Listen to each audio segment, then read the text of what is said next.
కవిత సాదాసీదా నేత కాదు, ఒక కేసీఆర్ కుమార్తెగా, బీఆర్ఎస్ ఎమ్మెల్సీగా, సుదీర్ఘకాలం తెలంగాణ ఉద్యమంలో పార్టిసిపేట్ చేసిన ఒక నికార్సైన తెలంగాణ ఉద్యమకారినిగా పేరున్న మీరు ఒక పార్టీ ఎజెండా మీరే చెప్తున్నారు, కేసీఆర్ మా నాయకుడు అని చెప్తున్నారు.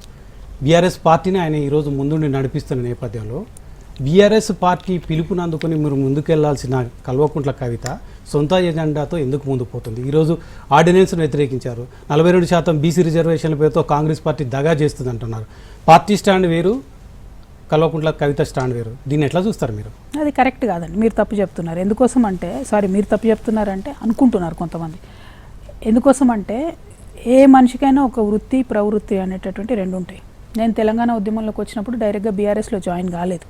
నేను తెలంగాణ జాగృతి అనే సంస్థ పెట్టి ఒక 8 సంవత్సరాలు ఇండిపెండెంట్గా నడిపి తర్వాత నేను పార్టీలో ఎంపీగా పోటీ చేసినటువంటి సందర్భంలో ప్రత్యక్ష రాజకీయాల్లోకి వచ్చాను. బట్ నేను లైఫ్ టైం మెంబర్ బీఆర్ఎస్లో, ఎందుకంటే మా నాన్నకు సపోర్ట్ చేయాలనే ఉద్దేశం తప్పితే నాకు ఇంకోటి లేదు.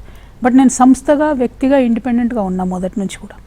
ఆ ఉద్యమ సంస్థ నడుపుతూనే ఉన్నాం. సరే, అధికారంలోకి వచ్చిన తర్వాత కేసీఆర్ గారు అప్పుడప్పుడు ఈ కార్యక్రమం చేయండి అంటే చేసాం, ఈ కార్యక్రమం చేయొద్దు అంటే చేయలేదు.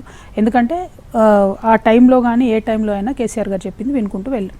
ఇప్పుడున్నటువంటి సందర్భంలో తెలంగాణ జాగృతి నుండి యాక్టివ్గా మేము పనిచేస్తున్నాం, అనేక ఉద్యమాలు చేసినాం.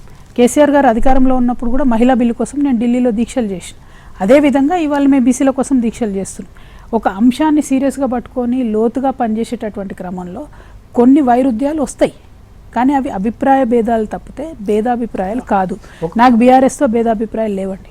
అభిప్రాయ భేదాలు